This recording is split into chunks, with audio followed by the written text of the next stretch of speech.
This is just a quick video to take you through how to upload the rubric and how to deploy the rubric and also how to mark with the rubric. So what you need to do is log on to your VC Learn, go through to your course. In this case we will be looking at work integrated learning for law students. You get to your home page, and by this time you would have received a small zip file. So the first thing you need to do is you need to import that rubric into your system. So you go through to rubrics on the side to course tools, rubrics, you click on rubrics and you click on import rubric, and you look for it on your computer, browse computer, and you'll see that your rubric is a little zip file. In this case it is this rubric export file XLS, and I will import that in, and it's busy importing, and I press submit, and the import result is correct. Import marking rubric has been imported. Now because I've already created another rubric here earlier, you'll see that there's two of them. So what I'm going to do now is just going to delete the one. Alright, so the one is now deleted. Now your rubric is in your module. So that's the first step done. Now the second step is, how do you take that rubric and connect it with the actual assignment? And that's the second step. So you go through to Save Assign. You scroll down to Task 1, Attempt 1. You click on this little gray arrow, drop down arrow, and you edit.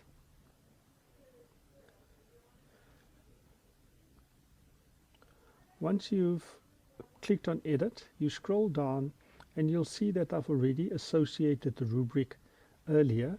So what I'll do is I'll delete this one.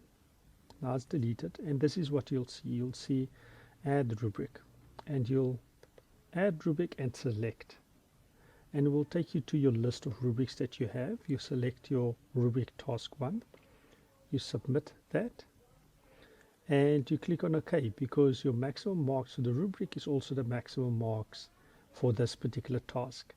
At times your rubric might be out of 60 and your submission point might still be under 100, because all the submission points are defaulted to 100. So you just click OK, which means that the rubric is out of 100, and that will be the mark allocation. So now you can see your rubric is appearing here. Now you need to change a few things, and there's two settings that you have to change, and you'll find it on the far right hand side. Show rubric to students. You click on that and you say yes with rubric scores, and then you click again and you say after marking. So what will happen now is that as soon as you finished marking and you've given a student feedback, they'll be able to see the rubric plus any comments that you've given to them, and you click submit,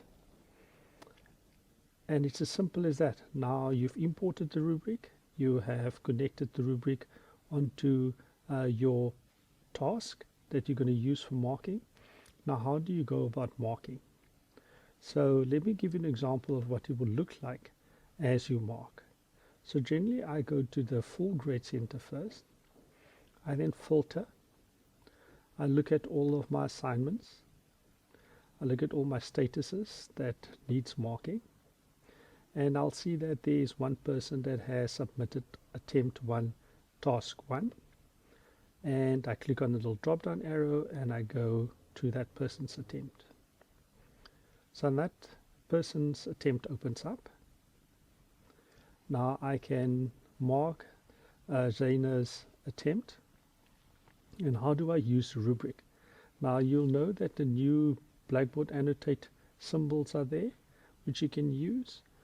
I open up, in order to access my rubric, I open up this little blue arrow, and you'll see there is the rubric available for you to mark. I click on it and the rubric opens, and you'll see there's a breakdown of the rubric. Now I can choose to show feedback, and this will allow me to type in feedback for each particular question as I'm busy marking. So now I mark Tandi's stuff and I tell that she's done well for 7.5, so I'll round it always off to 7, and I can say very well answered. And for the second one, excellent.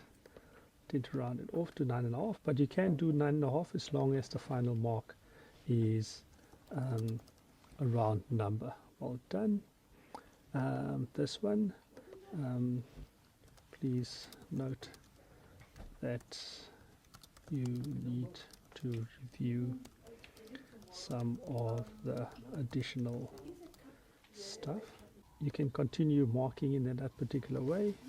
So in this case, give us some feedback, and then you can give a total feedback right at the bottom. And the final mark would be 62 out of 100.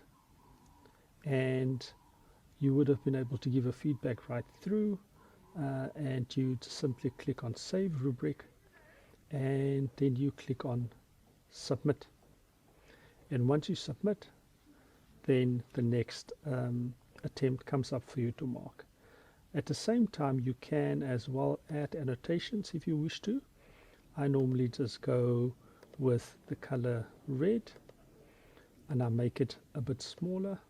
So instead of 5 point, I make it 3 point, and I normally just indicate where there was a good point that was made, and I can also give feedback in that by clicking on the little T, and I change it to red.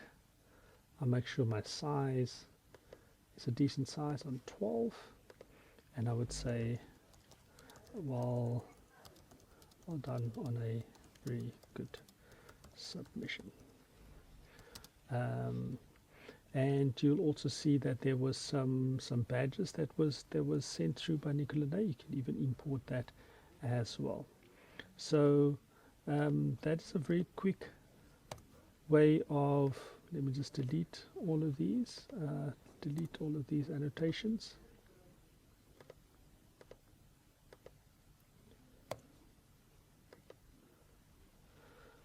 And I will also cancel those marks.